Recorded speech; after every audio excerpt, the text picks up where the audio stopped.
Ici Jean-Philippe Trottier, nous poursuivons questions d'actualité sur les ondes de Radio Ville-Marie. Donc on a parlé de réforme électorale possible, suggérée par Justin Trudeau, nouveau premier ministre du Canada. On va rester dans la politique, si vous voulez, même dans la politique existentielle.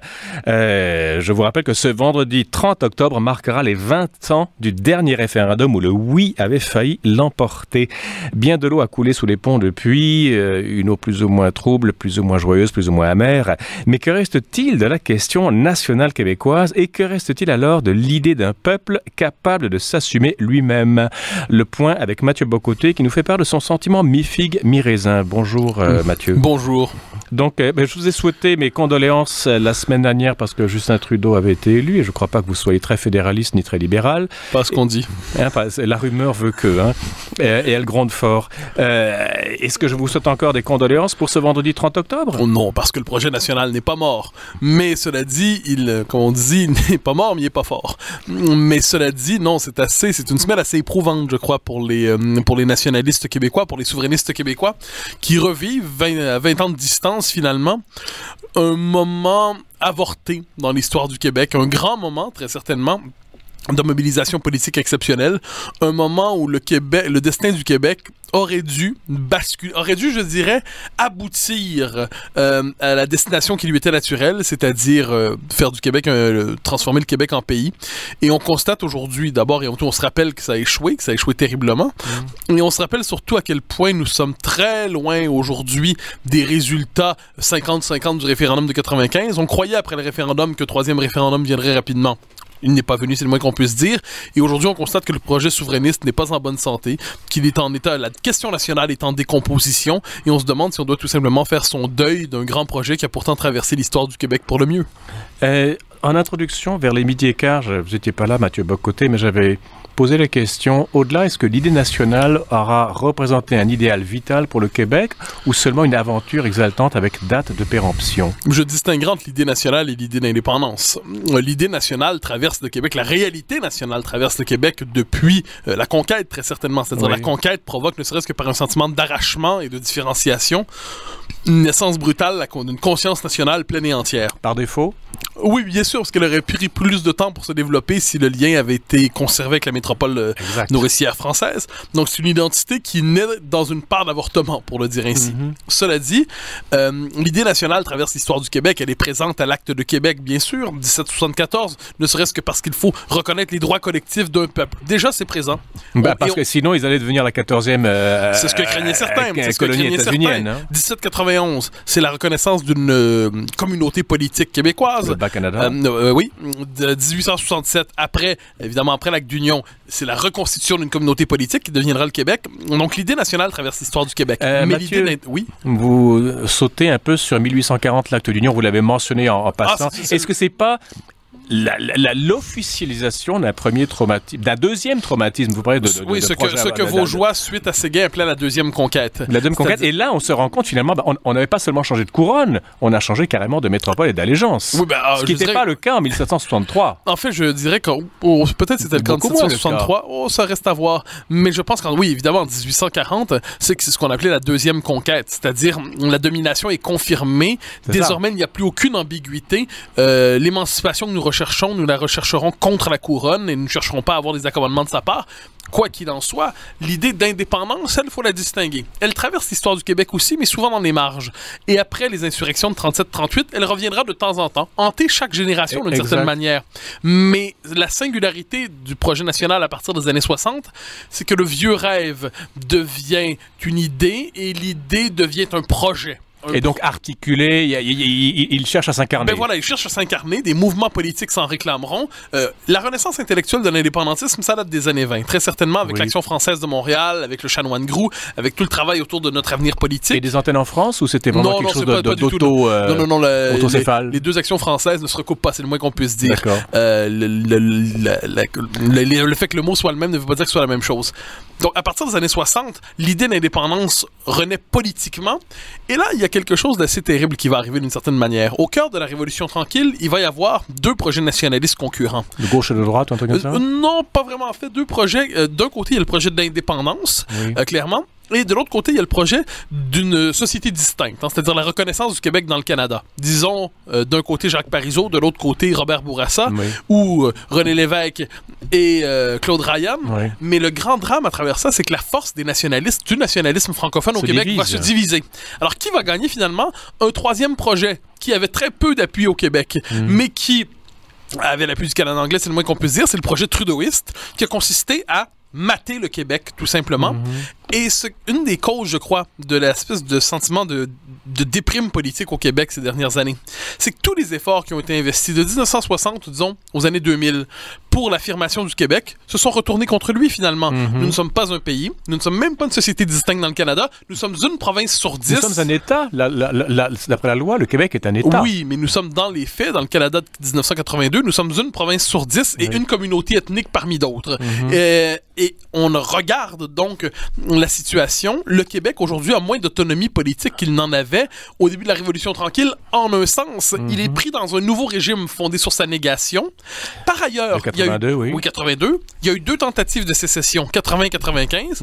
Et ce qu'on sait, c'est que quand une tentative de sécession échoue, eh bien, on repart pas au point de départ, on régresse. Donc, après 1980, le prix à payer, c'était 1982.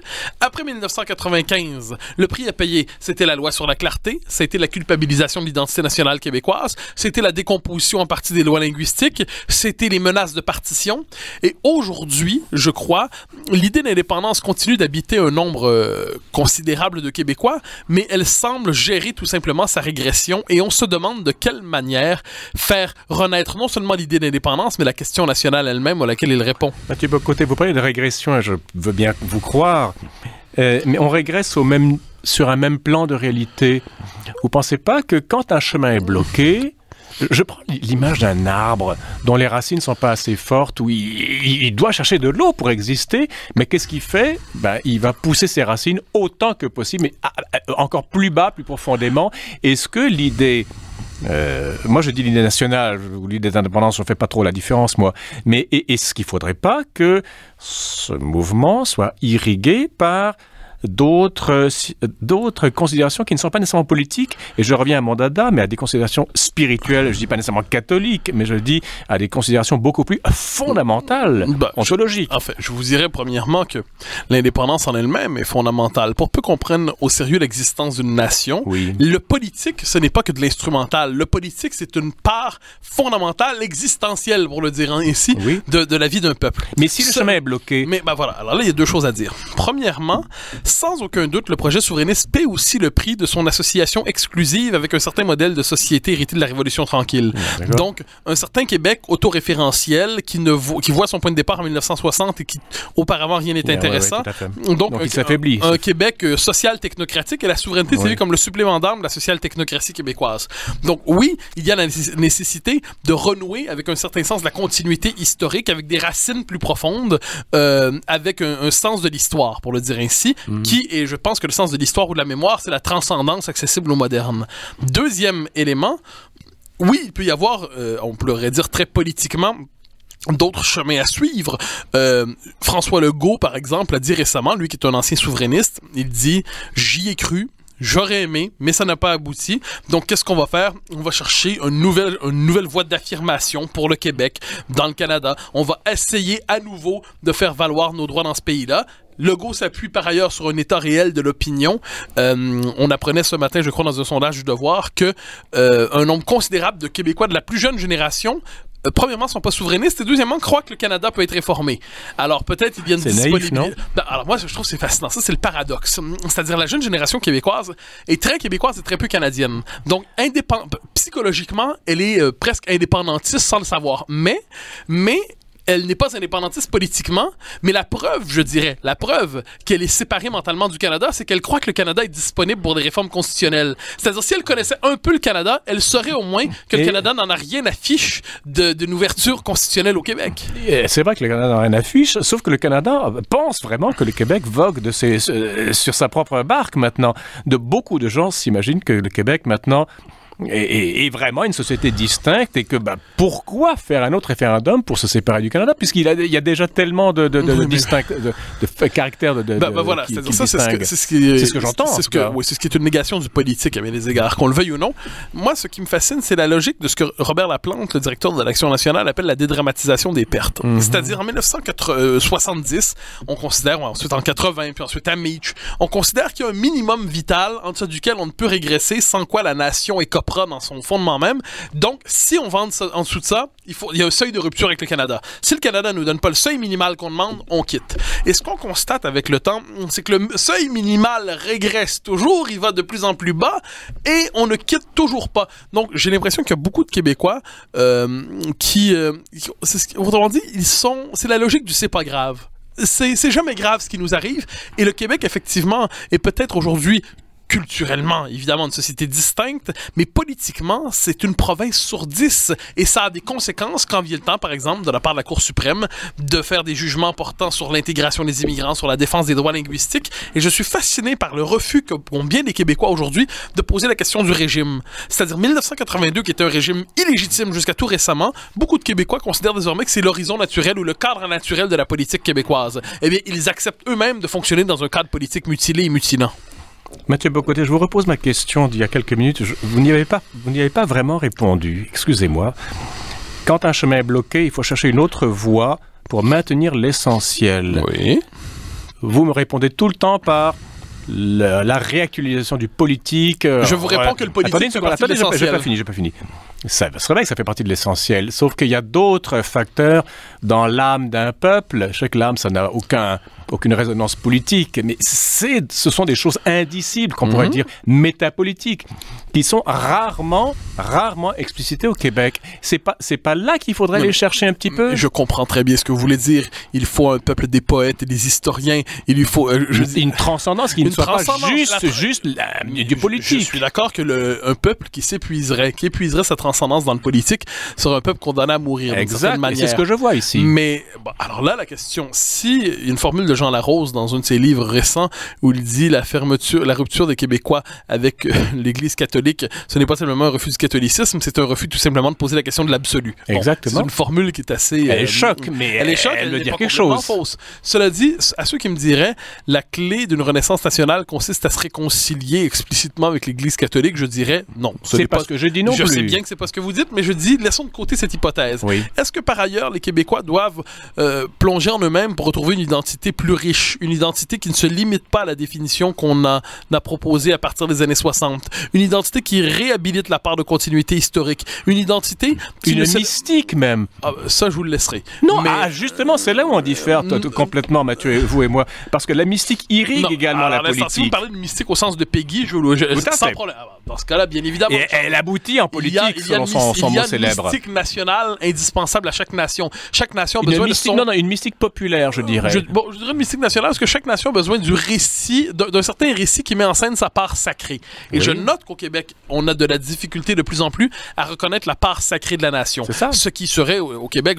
Donc, il y a un patriotisme ici qui s'est déréglé. Il y a un nationalisme incomplet. Il y a une représentation de l'identité collective, très certainement, à laquelle il manque plusieurs... je dirais, il y a plusieurs pans de cette identité qui sont fragiles ou qui sont problématiques. Tout cela est vrai. Mais de ce point de vue, il sera nécessaire, d'un côté, de travailler à la réparation, reconstruction de cette identité, à la renaissance de cette identité, sans pour autant déserter le politique. Nous avons besoin je dirais, nous avons besoin à la fois de poètes et d'hommes d'État, d'historiens et d'admirables administrateurs. Parce que la réalité est faite de différentes couches qui ne se parlent pas nécessairement, mais qui s'irriguent les unes les autres mystérieusement. Mais le génie de la Révolution tranquille, cela dit, c'est que ces différentes couches-là, pendant à peu près 20 ans, ces différentes couches de réalité se sont interpénétrées. Je pense que c'est quand même un mouvement qui savait à la fois admirer Gilles Vigneault, qui est quand même un poète qui a fait renaître une bonne partie de notre mémoire, un homme pour qui j'ai une admiration infinie.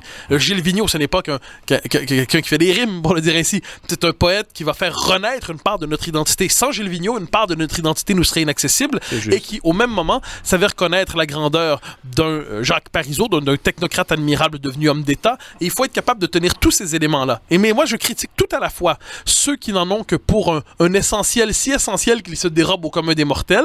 Donc, ceux qui auraient une conception presque ésotérique de la mystique nationale. C'est pas ce que j'ai dit non plus. Je sais bien. Et de l'autre côté, j'en ai contre les politiciens à 2 sous qui ne voient jamais plus loin que le lendemain et qui se contentent d'avoir des firmes de communication autour d'eux pour se donner des idées. Mathieu Bocoté, une autre question qui tourne, on tourne encore tout le temps autour du même truc.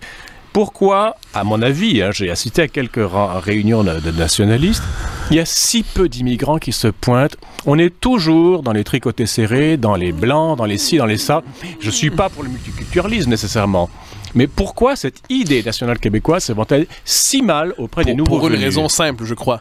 Il faudrait que le Québec soit indépendant pour être capable d'attirer les nouveaux arrivants. Est-ce une simple question d'indépendance ou une question existentielle et beaucoup plus profonde? Non, je crois que la question fondamentale, elle est politique et même géopolitique. Ici, je m'explique.